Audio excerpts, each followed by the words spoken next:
आज का टॉपिक है पेशेंस। पेशेंस होना बहुत ज़रूरी है, बट क्लियरली मैं बहुत इम्पेशेंट इंसान हूँ, तो वो चीज़ कैसे ग्रो करे? सर पेशेंस मेरे अकॉर्डिंग मुझे इसका कोई मतलब नहीं पता है। गूगल कुछ कहता है, लोग कुछ कहते हैं, बट जब मैंने खुद में देखा है, जैसे मैं अपना दिन स्टडी से स्टार्ट कर रही हूँ फॉर एग्जांपल, तो सर मेरे अंदर एक बहुत एंग्जाइटी, एक रश रहता है।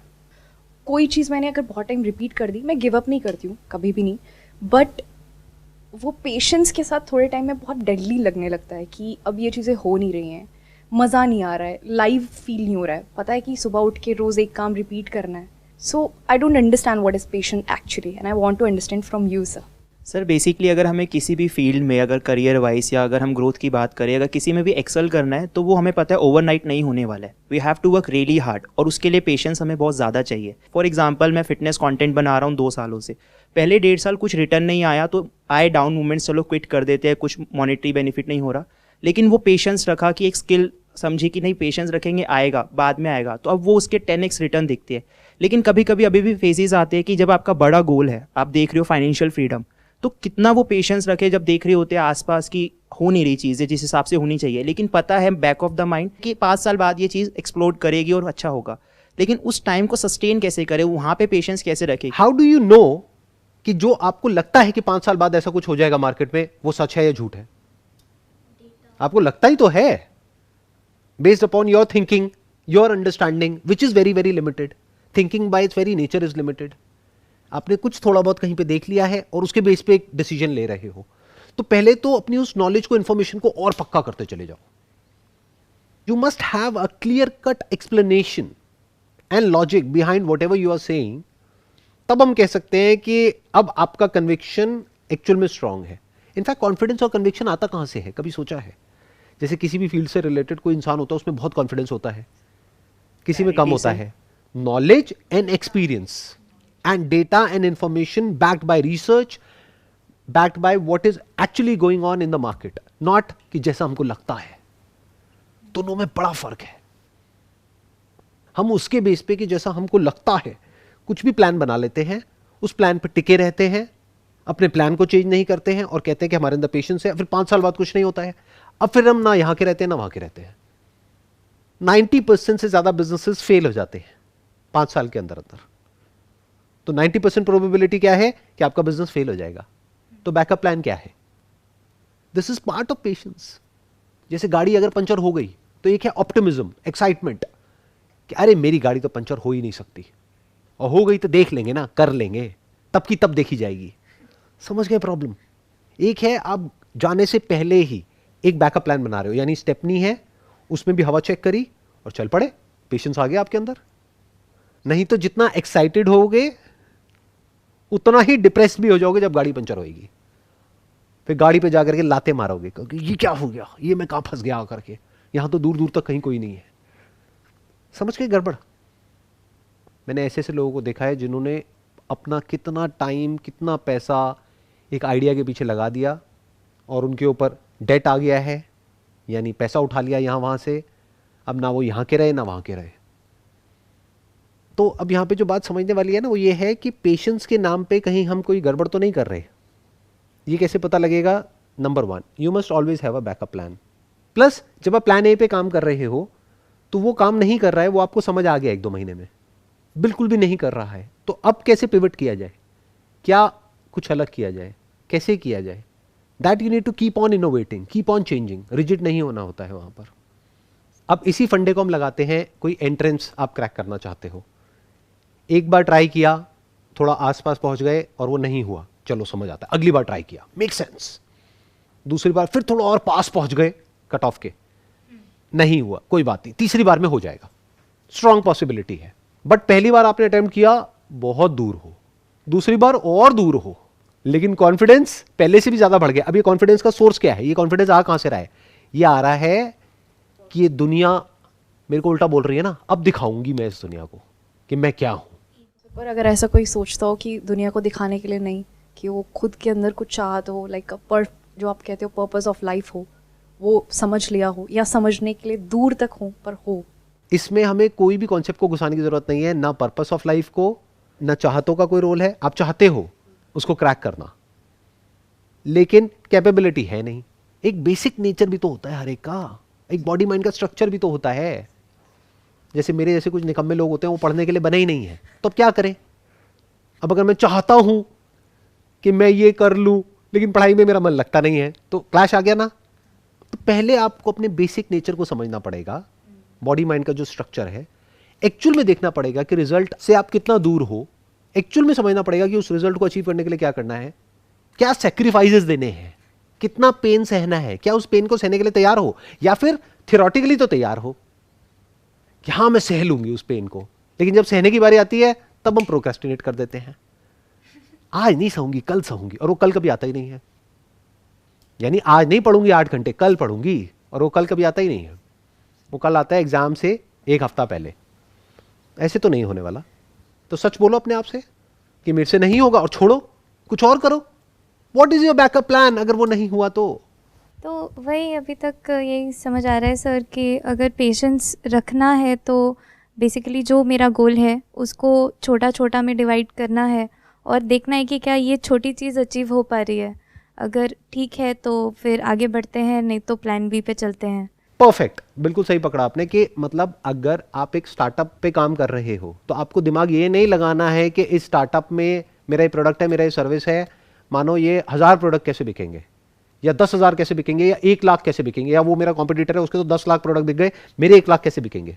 ये नहीं सोचना है, ये सोचना है एक कैसे बिकेगा।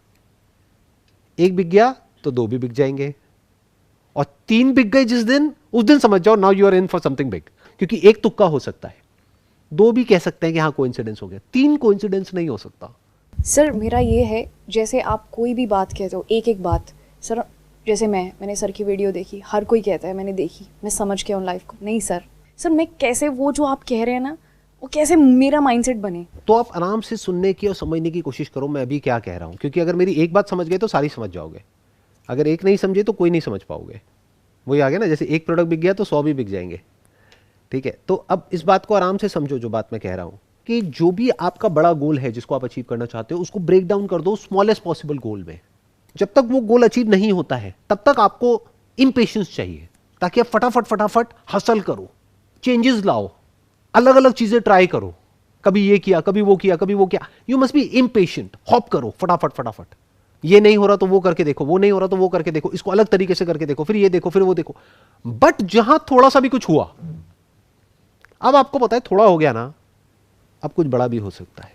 सो सर यही चीज़, मतलब वो कन्विक्शन आया, अगर मैं एक पर्सनल एक्सपीरियंस की बात करूँ, कन्विक्शन आया like after working with people कि पता है कि होगा, ऐसा नहीं कि जस्ट बेस्ड ऑन एक्साइटमेंट 3 या 300 के साथ हवा में नहीं है, 300 लोगों के साथ आई हैव वर्कड ऑलरेडी। उन 300 लोगों ने कितने कितने रुपए दिए हैं sir? On an average you can say 6 to 7,000। On an average आपने 1 से 6,000 रुपए लिया, तो टोटल आपका हो गया 300 × 6,000 18 लाख रुपए का यस सर काम आप कर चुके हो। बट ये किसी मतलब प्लेटफॉर्म के साथ है। हाँ आई अंडरस्टैंड, मार्केट प्लेस के थ्रू या प्लेटफॉर्म, लेकिन वो आ रहे हैं सिर्फ मेरी कैपेबिलिटी को देके, क्योंकि 1-to-1 मैं उनको कोचिंग दे रहा हूँ, राइट। अब ये पता आया, ये कन्विक्शन आया बेसिकली कि ठीक है 300 आया है तो ये 3,000 भी जाएगा आने वाले टाइम में, ये 3 लाख भी जाएगा, और जो बड़ा विजन है वो होगा, क्योंकि वो 300 से कन्विक्शन इतना अच्छा मिला है, तभी वो स्विच भी करा करियर दूसरी फील्ड से इसमें, और बैकअप अभी भी रखा हुआ है, जो आपने बताया कि कभी कुछ नहीं होता, आई हैव अ बैकअप। ये बैकअप तब तक चाहिए था जब तक 300 नहीं हुए थे, अब 300 हो गए ना, अब कोई बैकअप नहीं चाहिए, क्योंकि ये बैकअप आपको तंग करेगा, बार बार दिमाग वहां पर लेकर के जाएगा। वही देखना ना, जैसी सिचुएशन बदलती है सब कुछ बदल जाता है, क्योंकि अब आप ऑलरेडी 18 लाख का बिजनेस कर चुके हो ना, चाहे किसी प्लेटफॉर्म के थ्रू किया, चाहे यहां से किया वहां से किया, और प्लेटफॉर्म एक थोड़े ही है, दुनिया में हजारों है। अगर इंडिया में एक प्लेटफॉर्म है तो वर्ल्ड में और बहुत सारे प्लेटफॉर्म्स है। Now you don't need a backup plan, क्योंकि किक स्टार्ट मिल चुका है। 2, 4, 5, 10, 20, 50 तक भी होता तो मैं कहता चलो बैकअप प्लान रखो। अब किसी बैकअप प्लान की जरूरत नहीं है, अब तो अपना सब कुछ लगा देना है उसके अंदर। अब ऐसा है कि आपने कहीं कुआं खोदना शुरू किया और पानी निकलना शुरू हो गया है, अब बैकअप का क्या करोगे? अब तो कंफर्म्ड हो गया ना कि यहां पे पानी है, अब तो उसको खोदते रहना है ताकि और पानी निकले। इसी में अपनी पूरी आप जान लगा दो उस किसी के बारे में, उसके अंदर इतना डेप्थ में चले जाओ, इतना उसको हर एंगल से देख लो कि अब इसकी क्या क्या पॉसिबिलिटीज है, कि ये जो आपने किया एक तरीके से किया, एक प्लेटफॉर्म के थ्रू किया, और किस किस तरह से कर सकते हो, कैसे कैसे कर सकते हो, अब 300 से 3,000 पे कैसे जाना है। That's what you need to think. और जो लोग गए हैं उनकी बुक्स पढ़ो, उनकी वीडियोस देखो, ध्यान से देखो वो ऐसा क्या कर रहे हैं जो आप नहीं कर रहे हो सकता है प्रोडक्ट में फर्क ना हो, पैकेजिंग में फर्क हो, क्योंकि आप बेसिकली फिटनेस की फील्ड में हो तो आप खुद एक प्रोडक्ट हो, तो अब आपको देखना है कि उसमें जो लोग टॉप पे बैठे हैं वो अपने आप को कैसे मार्केट करते हैं। तो हो सकता है आपको एकदम से नजर आए कि अरे उनका way of dressing, way of presentation, way of talking बिल्कुल अलग है मुझसे, तो अब उस गियर में जाना है। अभी आप पहले गियर में गाड़ी चला रहे हो, अब ये सेकंड गियर है, फिर एक थर्ड गियर नजर आएगा इंटरनेशनली कहीं पर, यूएस में, यूके में, यूरोप में, कहीं पर भी, फिर एक फोर्थ गियर नजर आएगा, फिर फिफ्थ गियर नजर आएगा, और ये आगे बढ़ता ही रहेगा। अपर लिमिट कोई नहीं है। तो सर यहाँ पे तो पेशेंस का रोल नहीं है, यहाँ पे तो जो चीज़ें आ रही है उस पर वर्क करते रहो, और पता है कि ठीक है चल रहे हैं आगे करते रहो, बस इंप्रूव नहीं, करते रहो। अब यहाँ पे एक्चुअल में पेशेंस का रोल है, ध्यान से समझना। जब तक सक्सेस नहीं मिली है तब तक आपको इम्पेशेंट होना है। एक बार सक्सेस मिल गई है अब पेशेंस चाहिए, क्योंकि अब 1-2 दिन में नहीं होगा ये काम। 300 का 3000 या 300 का 3 लाख 1-2 दिन में नहीं होगा। अब आपको पेशेंस चाहिए, अब स्ट्रैटेजी बनानी होगी, क्योंकि अब आपको एक लॉन्ग टर्म विजन चाहिए अगले 5 साल की, 10 साल की, कि क्या होगा। तो सर कहीं ना कहीं वहाँ पे हमें ट्रेड ऑफ भी देखने पड़ेंगे। अगर वो लॉन्ग टर्म हम देख रहे हैं तो कुछ चीज़ें छोड़नी भी पड़ेगी, जो सेक्रीफाइसेस की आपने बात बिल्कुल छोड़नी पड़ेगी, और छोड़ना ही चाहिए। इसीलिए मैंने कहा ना, अब बैकअप प्लान की जरूरत नहीं है।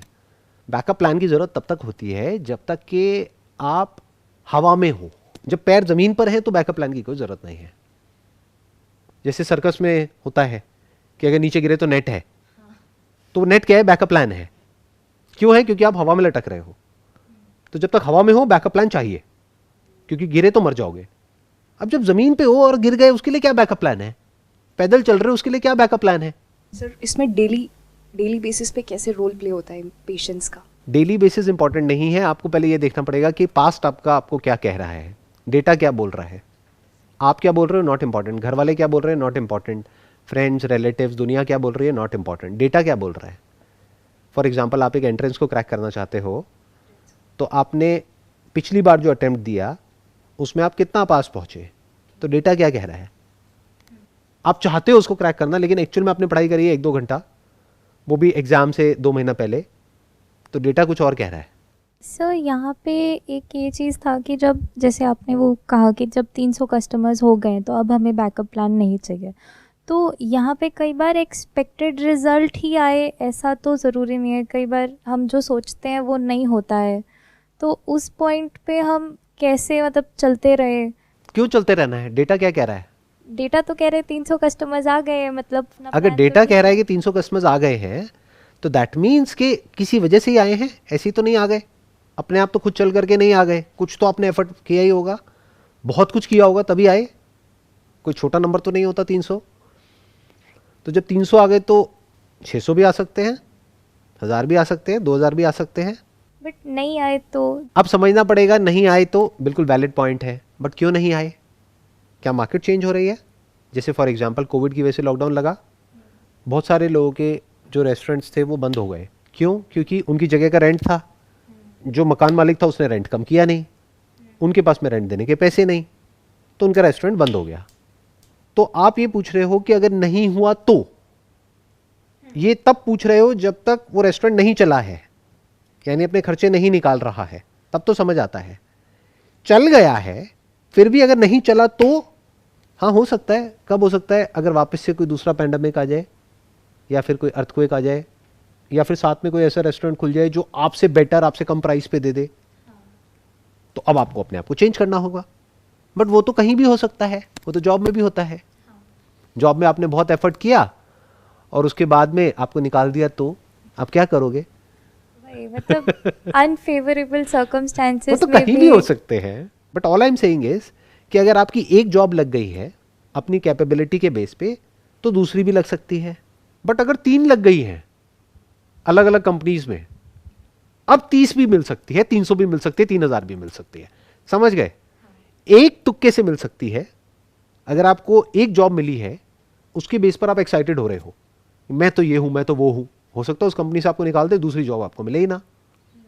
तो अभी ज्यादा पेशेंस नहीं चाहिए, अभी अपने आप को आजमाना है, सेटल नहीं हो जाना है। लोग ये गड़बड़ कर बैठते हैं, फिर बाद में बुरी तरीके से फंसते हैं। ये टाइम सही है अपने आप को आजमाने का। क्यों? क्योंकि अभी शादी नहीं हुई है, बच्चे नहीं हुए हैं, तो अपने आप को आजमाओ। यानी एक कंपनी में काम करो 1 साल तक, इमीडिएटली सेकंड के लिए ट्राई करो, वहां पे 1 साल काम करो, फिर थर्ड के लिए ट्राई करो, फिर जाकर के 25, 26, 28 साल की एज में जाकर के कहीं पे सेटल हो जाओ, क्योंकि आपको अब टेंशन नहीं है। क्योंकि आपकी तीसरी या चौथी जॉब है। आपको पता है अच्छा 3 मिल गई ना, 3 जगह हो गया ना, तो 30 भी हो सकता है, 300 भी हो सकता है। समझ गए ना इस फंडे को हमने कैसे वहां पे अप्लाई किया। बट आप एक जॉब के भरोसे बैठे हो, आपने कहा नहीं अब तो जीना यहां मरना यहां, और एक्चुअल में 15 साल बाद उन्होंने आपको निकाल दिया। अब दूसरी जॉब मिलती कैसे है वो आपको पता ही नहीं। अब ऐसे पॉइंट पे जाकर के जब पूरी फैमिली आप पे डिपेंड करती है, खर्चे आपने अपने बढ़ा लिए हैं, अब मार्केट में आप धक्के खा रहे हो कि मेरे को जॉब मिल जाए, बट कभी आपने अपने आप को आजमाया ही नहीं। मैंने क्या कहा, जब तक सक्सेस नहीं मिलती है तब तक इम्पेशेंस चाहिए। 1 साल में जॉब करी, छोड़ा, अभी पेशेंस की जरूरत नहीं है। फिर दूसरी कंपनी में गए, वहां पे भी वो नहीं मिला जो चाहिए, छोड़ा। ठीक है, रेज्यूम पे बुरा ना लगे, 1 साल में उसको भी छोड़ा, तीसरे साल में उसको भी छोड़ा। अब जा करके आपको चौथी या पांचवी या छठी ऐसी एक जॉब मिली जहां पर जा करके आपको वो मिल गया है जो आपको चाहिए था। अब यहां पे पेशेंस चाहिए, अब वहां पे टिकना है, क्योंकि अगर उसको छोड़ दिया तो पछताओगे जिंदगी भर। आया पकड़ में?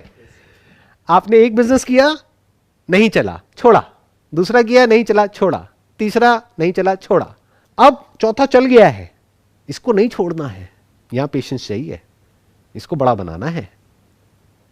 इन अदर वर्ड्स, आपने बीज बोए 4 तरह के, 3 में से कोई पौधा बाहर नहीं आया, 10 दिन हो गए, 20 दिन हो गए, 1 महीना हो गया, बट एक बाहर आ गया है। उसको बड़ा होने में कई साल लगेंगे, 2 साल, 5 साल, 10 साल। वहां पेशेंस चाहिए। रिलेशन में भी ऐसा ही है।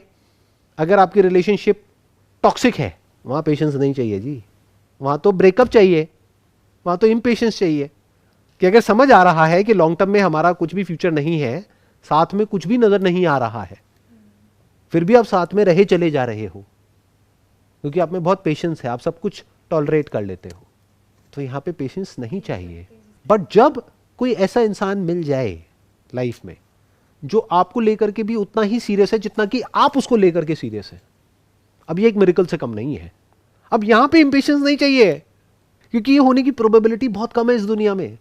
It's nothing less than a miracle कि जिसको आप चाहते हो वो भी आपको चाहता है। फिजिकली, इमोशनली, साइकोलॉजिकली अगर एक स्ट्रांग बॉन्ड बन पा रहा है आपका किसी इंसान के साथ में, ये छोटी चीज नहीं है।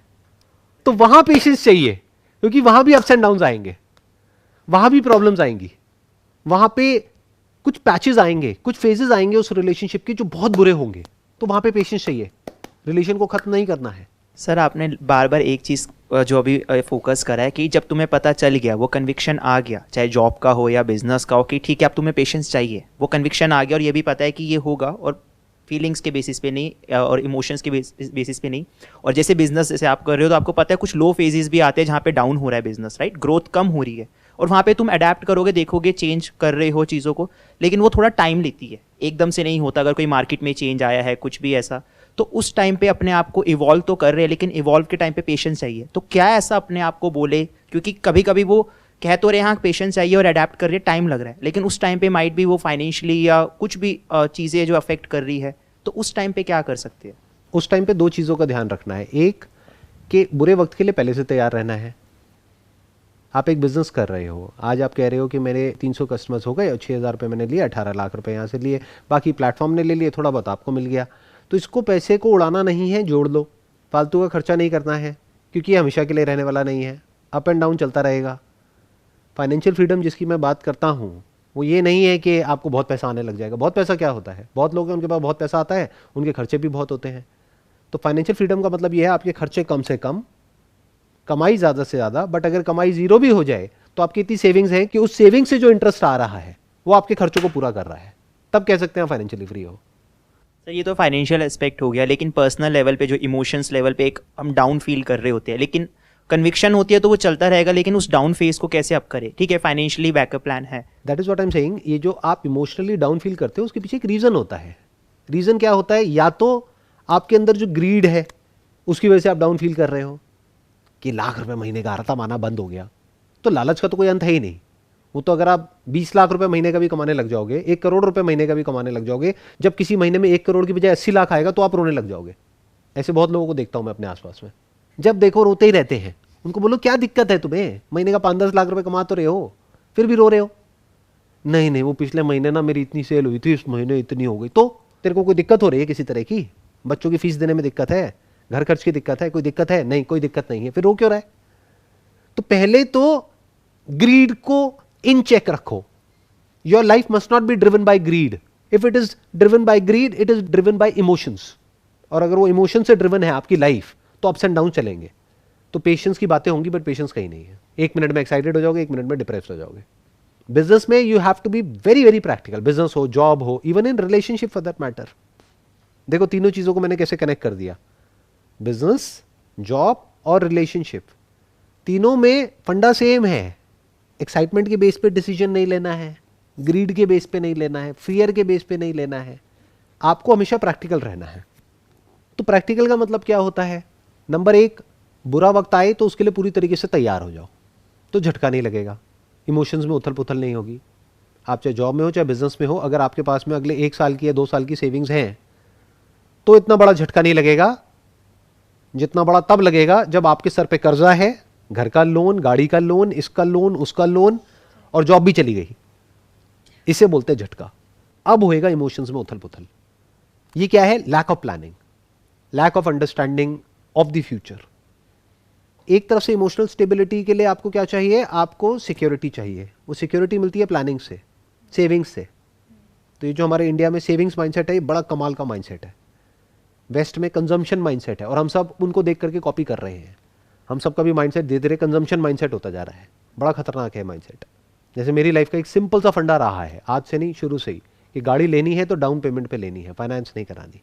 सर पे 1 रुपए का भी कर्जा नहीं रखना है किसी भी तरह का, तो कोई लोड भी नहीं है. अब उल्टे पुल्टे मैं रिस्क उठा रहा हूं, मैं ये कर दूंगा, मैं वो कर दूंगा, यहां से लोन ले लिया, घर गिरवी रख दिया, ये कर दिया, वो कर दिया. तो फिर पेशेंस कहां है वहां पर? इमोशनल स्टेबिलिटी कहां है? वहां पे तो आप फड़फड़ाए हुए हो, डरे हुए हो, भाग रहे हो पागलों की तरह. सही डिसीजन कैसे लोगे? तो पेशेंस की जो फाउंडेशन है वो क्या है? Proper planning. अगर ये होगा तो माइंड आपका वैसे ही पीसफुल होगा. बट इतना भी माइंड पीसफुल नहीं हो जाना चाहिए कि आप कुछ करो ही ना. आप कहो अब तो सेविंग्स पड़ी तो है, क्या फर्क पड़ता है, तो आप बिजनेस से आउट हो जाओगे. You will become redundant. Business में लोग टाइम के साथ साथ में अगर अपने आप को नहीं बदलते हैं तो वो आउट हो जाते हैं. तो एक तरफ से आपके अंदर एक अर्ज है अपने आप को अपडेट करते रहने की. जो आप काम कर रहे हो उसको अपडेट करते रहने की, उसको सीखते रहने की, उसमें आगे बढ़ते रहने की, उसमें ग्रो करते रहने की. But that is not driven by greed, that is driven by the passion of growing. यहां से एनर्जी जनरेट करो. आपको मजा आना चाहिए ग्रो करने में, गलतियां करने में, उससे सीखने में, फिर कुछ नया इंप्लीमेंट करने में, अपने आप को बेटर बनाने में. यहां से एनर्जी मिलनी चाहिए. यहां से नहीं कि मेरे पास इतना पैसा आ रहा है, उतना आ रहा है. उससे क्या फर्क पड़ता है? कभी कम आ जाएगा, कभी ज्यादा आ जाएगा, कभी आ जाएगा, कभी चला जाएगा. अब इस काम में मेरे को पैसा मिल रहा है या मेरा पैसा जा रहा है? अभी ये जो काम चल रहा है जा रहा है सर. लेकिन पैशन के लेवल पे कोई कमी नजर आ रही है मेरे अंदर? तो पैसा जा रहा है तो मैं खुश क्यों हो रहा हूं, मैं हंस क्यों रहा हूं? क्योंकि सर पर्सनल लेवल पे वो अफेक्ट नहीं कर रहा. आपने इतना कर रखी है, प्लानिंग कर रखी है वो सारी चीज़ें कि ठीक है अगर यहाँ पे जा रहा है, वो जा रहा है इसलिए क्योंकि वो मुझे एक हैप्पीनेस दे रहा है, फीलिंग दे रहा है. और ऐसा नहीं है आपका जा रहा है पैसा, वो हमें लग रहा है जा रहा है. आपके हिसाब से वो प्लानिंग है, इसके लिए भी आपने अपना प्लान कर रखा है कि इतना मेरा यहाँ पे एलोकेट होगा और this is something I like to do. तो इस हिसाब से अगर मान लो अभी आपका बिजनेस में उतना पैसा हो ही ना, इसकी प्लानिंग के लिए ना हो, तो आप जितना मर्जी पैशनेट हो तब भी नहीं कर पाओगे. एग्जैक्टली. वन इज प्लानिंग, कि ये जो मैंने प्लानिंग कर रखी है उसकी वजह से मैं पीसफुली ये सेशन कर पा रहा हूं. अगर मैंने कोई फाइनेंशियल प्लानिंग नहीं करी होती लाइफ में तो ये मैं करने का सोच भी नहीं सकता. करना तो बहुत दूर की बात है. ये जगह मेरी अपनी नहीं है, रेंट पे है. तो आप समझ पा रहे हो ना. और हर चीज़ के पैसे लगते हैं, जो भी कुछ हो रहा है यहाँ पे. तो उस सब की प्लानिंग कर रखी है. जैसे एक इंसान एक प्लानिंग करता है कि मैंने इतना पैसा कमाया तो इसमें से 10% भगवान के नाम पे. ऐसी मैंने अपनी एक प्लानिंग कर रखी है. इतना पैसा यहां पर, यहां से क्या आएगा? कुछ नहीं आएगा. क्या मिलेगा? सेल्फ ग्रोथ मिलेगी, कुछ सीखने को मिलेगा. कहते हैं to teach is to learn twice. तो आपको लग रहा है कि मैं आपको कुछ सिखा रहा हूं, अरे मैं तो खुद सीख रहा हूं, मुझे आपकी क्या पड़ी है. सीखना है नहीं सीखना वो तो आपके हाथ में है ना. कितना सीखना है कितना नहीं सीखना वो आपके हाथ में है. That is not my department.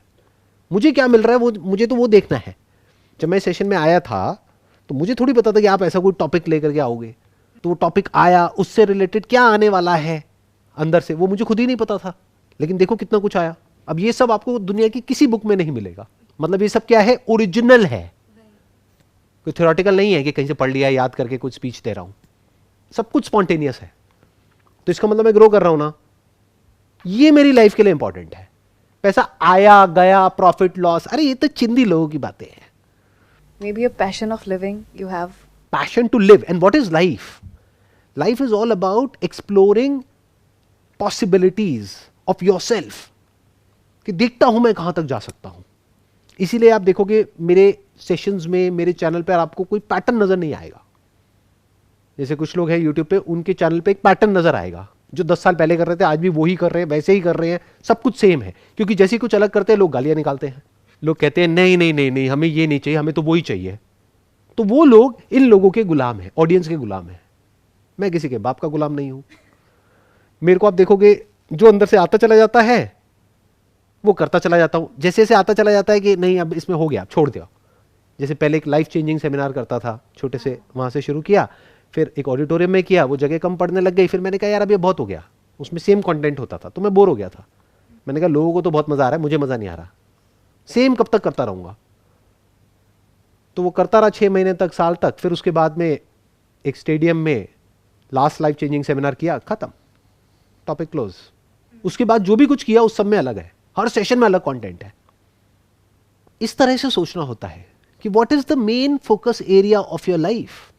अगर मेरे लिए मेन फोकस एरिया होता ऑडियंस, तो ऑडियंस तो मुझे मिल रही थी लाइफ चेंजिंग सेमिनार से। आज भी लोग बोलते हैं सर वही करो, उसमें मजा आएगा। कहाँ यहाँ 2-3 लोगों के साथ बैठ करके बातें कर रहे हो, इसमें हमें मजा नहीं आ रहा। अरे मजा नहीं आ रहा तो भाड़ में जाओ ना, कौन कह रहा है तुम्हें देखने के लिए। अनसब्सक्राइब करो, पता है ना एक बटन होता है नीचे अनसब्सक्राइब का, वो करो और जाओ, सीधी बात। बट मुझे तो मजा आ रहा है, तो मैंने किसी का ठेका लिया हुआ है। समझ गए पॉइंट? क्यों हो पा रहा है ये सब कुछ? क्यों? क्योंकि फंडे क्लियर है लाइफ के। नंबर 1 प्लानिंग स्ट्रांग है।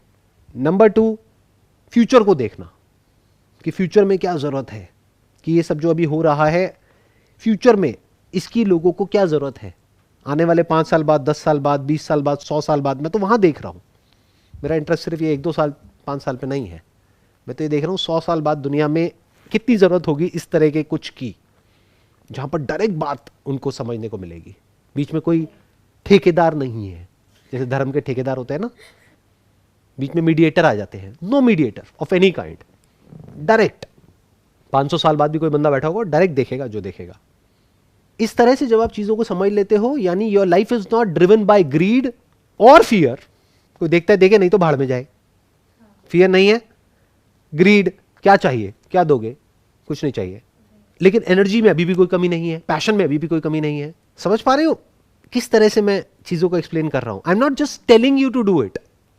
एक थ्योरेटिकली कोई कुछ बोल रहा है और खुद कुछ और कर रहा है। I am doing it, I am actually living it. तो ये मत देखो कि मैं क्या बोल रहा हूं, ये देखो कि मैं जी कैसे रहा हूं। आपको सब कुछ समझ आ जाएगा।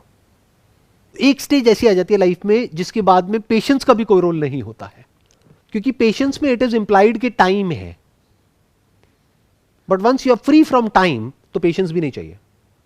Now I don't need patience. For example, ये जो मैं अभी कर रहा हूं, इसके लिए अगर मुझे कोई एक्सपेक्टेशन है कि इसको करके ये होगा 1 साल बाद, 2 साल बाद, 5 साल बाद, 10 साल बाद, तो पेशेंस चाहिए ना। अगर कोई एक्सपेक्टेशन ही नहीं है तो, जैसे मंदिर में जाते हो पूजा करने, तो वो 2 तरह की होती है ना। एक तो हाथ जोड़ करके कुछ मांग रहे हो भिखारियों की तरह, हे भगवान मुझे ये चाहिए, वो चाहिए, वो चाहिए, वो चाहिए। अगर मांग लिया तो पेशेंस चाहिए। अगर कुछ मांगा ही नहीं, जा करके थैंक्स करके आ गए, तो अब क्यों चाहिए पेशेंस?